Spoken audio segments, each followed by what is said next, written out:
आज के संस्कृत भागीरथी के इस अंक में हम लोग पढ़ेंगे किशोरानाम मनोविज्ञानम, किशोरों का मनोविज्ञान। ये किशोर क्या होता है? 11 से 15 वर्ष के बीच की आयु के बच्चों को किशोर कहा जाता है। इस समय बच्चे अपने भावी जीवन की नींव रखते हैं तथा उसके अनुरूप अपने लक्ष्य प्राप्ति के लिए प्रयास करते हैं। यह सच है कि यही अवस्था बच्चों के भावी जीवन का आधार होता है, इसलिए वे एक दूसरे से आगे निकलने के लिए जी तोड़ परिश्रम करना आरंभ करते हैं। यह प्रतियोगिता का युग है। इस युग में लोगों को एक दूसरे के साथ प्रतियोगिता करना पड़ता है जीवन में सफलता प्राप्त करने के लिए। जीवने परिवर्तनम प्रकृति नियमः। यह जीवन जो है उसमें क्या है? जीवन में परिवर्तन जो है वह प्रकृति का नियम है। न सदा एक रूपताम तिष्ठति।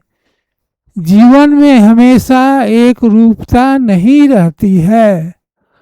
अतएव इसीलिए कृष्ण गीतायाम कौमारम यौवनम जरा इति रूपेण जीवने अवस्थाएं त्रयं निर्दशति। तो भगवान श्री कृष्ण ने गीता में क्या किया है? गीता में कहा है उन्होंने कि जीवन की 3 अवस्था है। कौमार्य मतलब जो हम अभी किशोर अवस्था कहते हैं, यौवनम जवानी और जरा बुढ़ापा। ये 3 अवस्था के बारे में भगवान श्री कृष्ण ने गीता में कहा है। तत्र कौमार एवं किशोरावस्था कथ्यते। उसमें से कौमार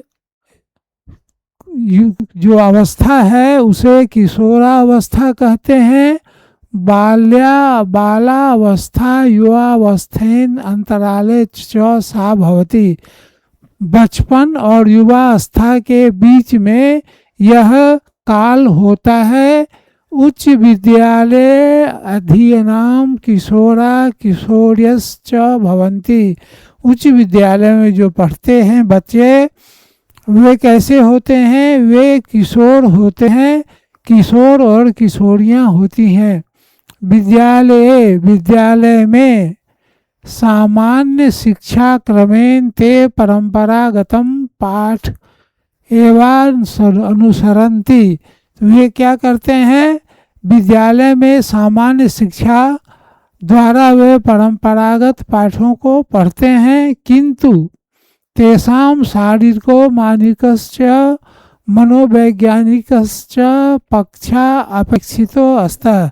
लेकिन उनका शारीरिक और मनोवैज्ञानिक पक्ष जो है वह उपेक्षित रह जाता है। उसके बारे में उन्हें कुछ नहीं बताया जाता है। न शिक्षका, न तो शिक्षक बढ़ाते हैं, न चो अभिभावक विषय अस्मिन् दत्त अवधाना, और न तो शिक्षक और न ही उनके माता पिता इस बारे में सावधानी बरतते हैं या उनके बारे में कुछ कहते हैं। किशोरा नाम किशोरी नाम चो शरीरं मनश्च युवावस्था प्रति परिवर्तन्ते। तो क्या होता है? किशोर और किशोरियों का शरीर एवं मन युवावस्था में बदल जाते हैं। शरीरे तब आर्दवम बाल लक्षणम शनै शनै पुरुषताम प्राप्नोति यौवन लक्षणाची च समीविशन्ति। क्या होता है कि शारीरिक विकास के कारण बचपन की मृदुता धीरे धीरे कठोरता में बदल जाती है। शरीरेण सह मनसो अपि प्रवृत्ति विकारम आगच्छति। शरीर के साथ साथ मन भी क्या होने लगता है, मन में विकार आ जाता है, मन भी दूषित होने लगता है। अनुशासनम तदान प्रियम भवति। अब अनुशासन उसे अप्रिय लगने लगता है। स्व प्रवृत्ति स्वच्छंदता व पदम धर्यति मानसे। और क्या होता है, शरीर के अनुशासन अप्रिय लगने लगता है, मन में मनमाने ढंग से रहने का विचार आ जाता है। विशेष रूपेण, खासकर विशेष रूप से एकल परिवारे जहाँ माता पिता और बच्चे रहते हैं उन्हें हम एकल परिवार कहते हैं। स्थितानाम किशोरानाम तु सैव स्व एव कथा संयुक्त परिवारे तु सहस्निद्रा बंधु भावे वानो विनश्यति।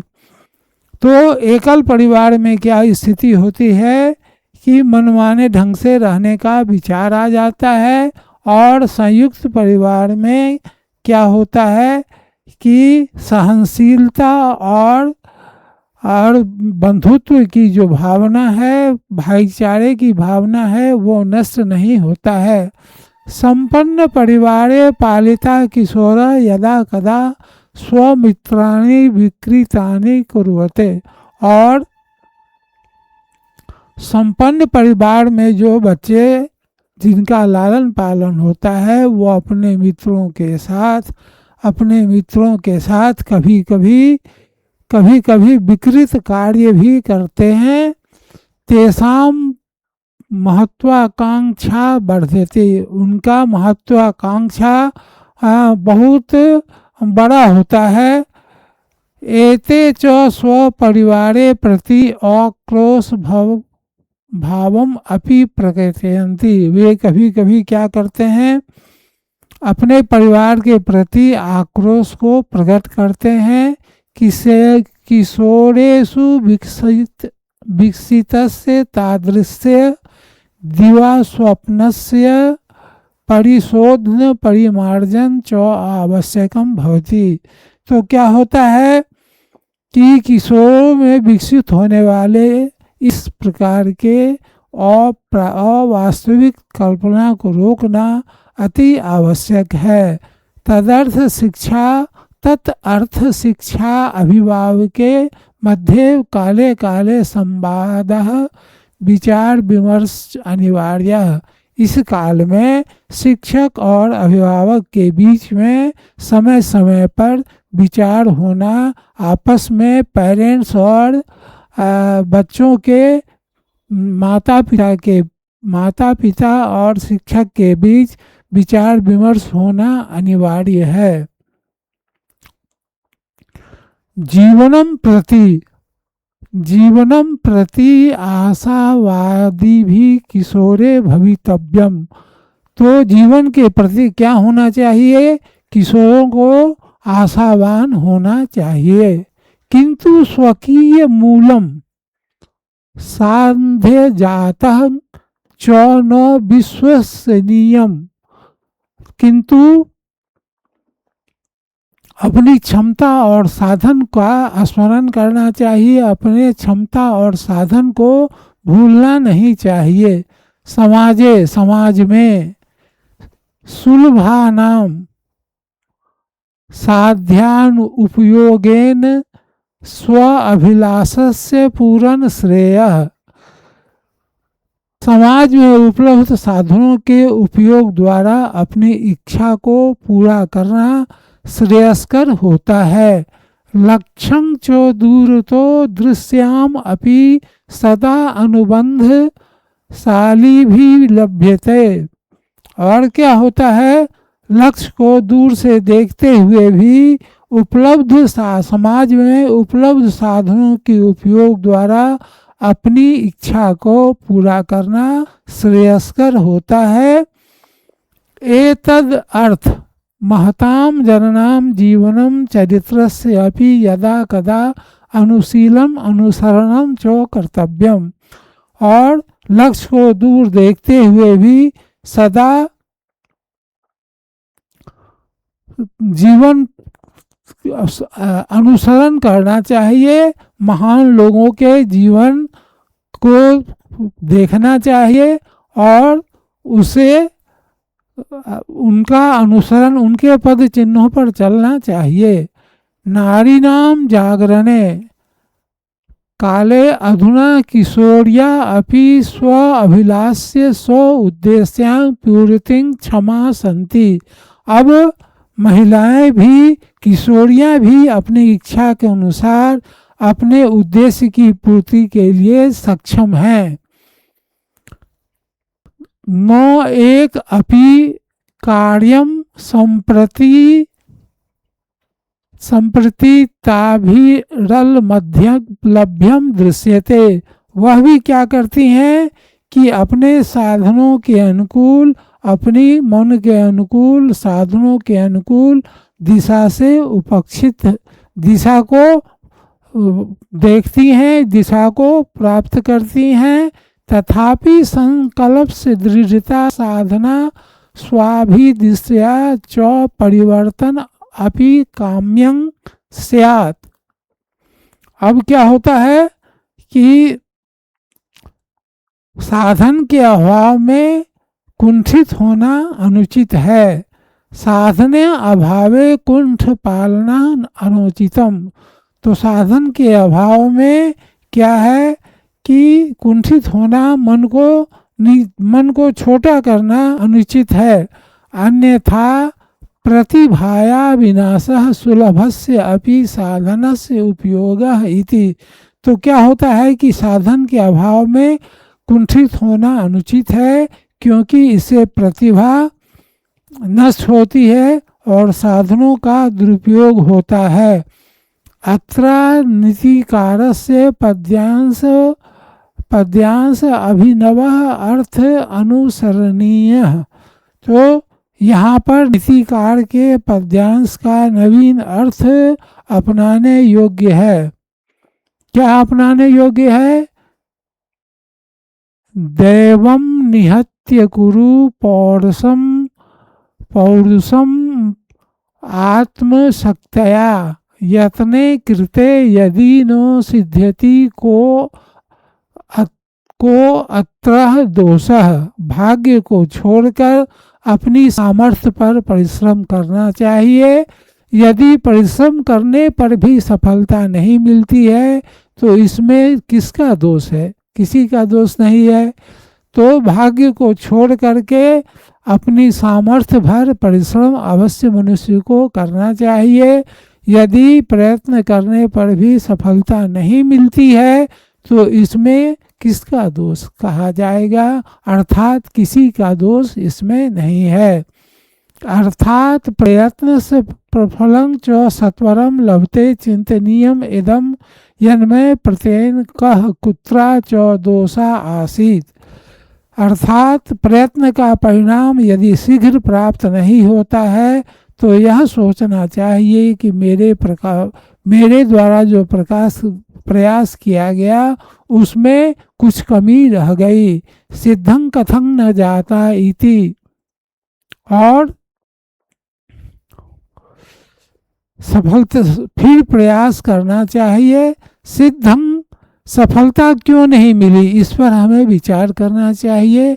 पुनः प्रयासो अधि प्रारब्ध उत्तम जना नो परित्यजन्ति इति कवि वचने। तो क्या होता है कि कवि का वचन है, क्या कि विद्वानों का मानना है, कवि का वचन है कि आरंभ किए हुए कार्य का त्याग नहीं करना चाहिए। जो आरंभ किए हुए कार्य का त्याग नहीं करते हैं वे उत्तम जन होते हैं। शिक्षा काल में तू वर्तमान कार्ये चिंतित। शिक्षा काल में, पढ़ने के समय में विद्यार्थी जीवन में क्या करना चाहिए? वर्तमान को ही सबसे मूल्यवान मानना चाहिए। नो अति दूरंग पश्चेत। बहुत दूर की बात नहीं सोचनी चाहिए, अन्यथा वर्तमान अपि गतं स्यात्। तो क्या होता है कि हम केवल भविष्य की सोचेंगे और वर्तमान के बारे में नहीं सोचेंगे, वर्तमान में कार्य नहीं करेंगे, तो वर्तमान भी मेरा चला जाता है। श्रेष्ठः कालो वर्तमान इति सुधि कथयन्ति। तो वर्तमान जो है वह श्रेष्ठ काल है, ऐसा विद्वानों ने कहा है। संकल्पस्य दृढ़ता दृढ़े व्यापकता च इति किशोर जीवनस्य मंत्राद्वयं सदा स्मरणीयम। दृढ़ संकल्प और व्यापक दृष्टि किशोर अवस्था में इस दो मंत्र को सदा स्मरण करने योग्य है। तो हम क्या करें, दृढ़ संकल्प करें और हमारी दृष्टि है वह व्यापक होनी चाहिए। किशोरावस्था में इसे सदा स्मरण करना चाहिए। तो हमने आज किशोरा नाम मनोविज्ञान के बारे में पढ़ा, जिसके बारे में आप ध्यान से इस पाठ को पढ़ लेंगे परीक्षा में तो आप अच्छे अंक प्राप्त करेंगे। तो आज का वर्ग अब यही यह वर्ग समाप्त होता है। अगले वर्ग में पुनः नए अध्याय के साथ हम लोग मिलेंगे।